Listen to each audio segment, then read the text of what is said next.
Εδώ είμαστε. Εδώ έχουμε το duplex. Το duplex που έχει αγοραστεί πολύ εδώ στην Ελλάδα. Το 35.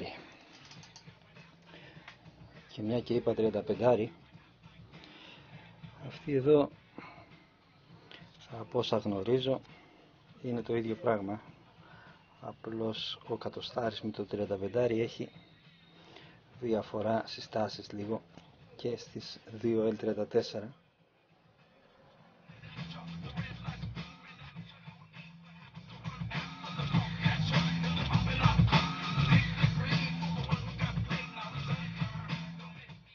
Σε 34 που είναι 504. Κατά τα άλλα η διάταξη όλα είναι τα ίδια. Η διάταξη δηλαδή το σασί είναι το ίδιο. Οι μετασχηματιστές νομίζω είναι πιο χοντροί, πιο ογκώδες για να έχουν περισσότερη ισχύ. Ο τροφοδοσίας αυτός εδώ. Όχι, ο τροφοδοσίας είναι αυτός. Αυτός είναι ο τροφοδοσίας και αυτός είναι ο εξόδου. Λοιπόν, ο τροφοδοσίας λίγο πιο μεγάλος που είναι στις 504.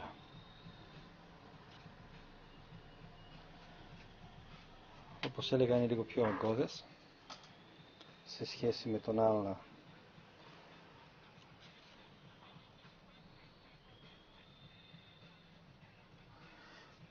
που κάναμε το τεστ.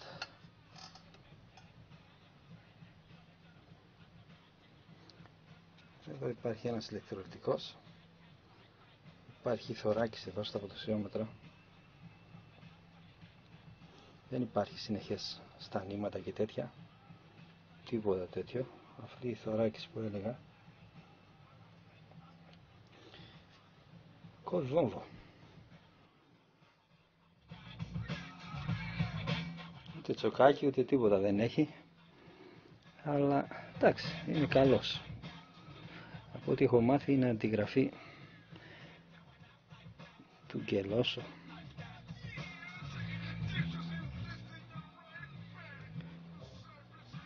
Τέλος πάντων, εδώ κυκλοφόρησε πάρα πολύ αυτός ο ενισχυτής.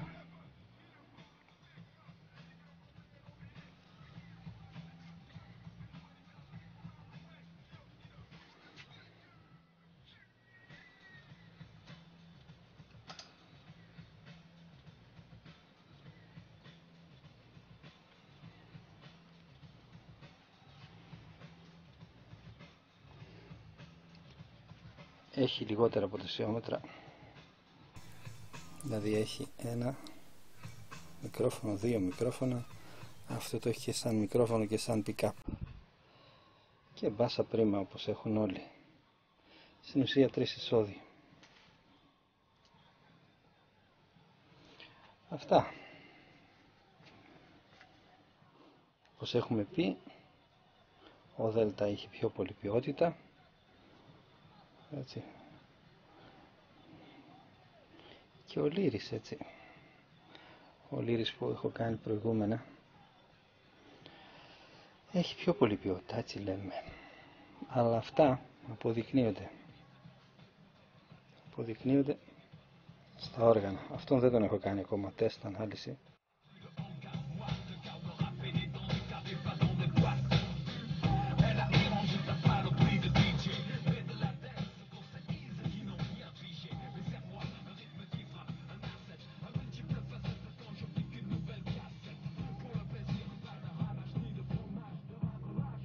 Πρίμα έκοψα.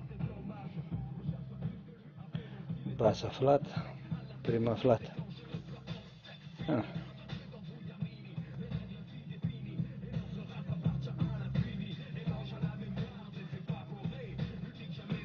Δεν πάρω όμως μόνο τα ποτασιόμετρα, βλέπουν ωραία. Μετά από τόσα χρόνια και μετά από μια ψηλό επισκευή που του έκανα, γιατί δεν δούλευε και αυτός ως συνήθως.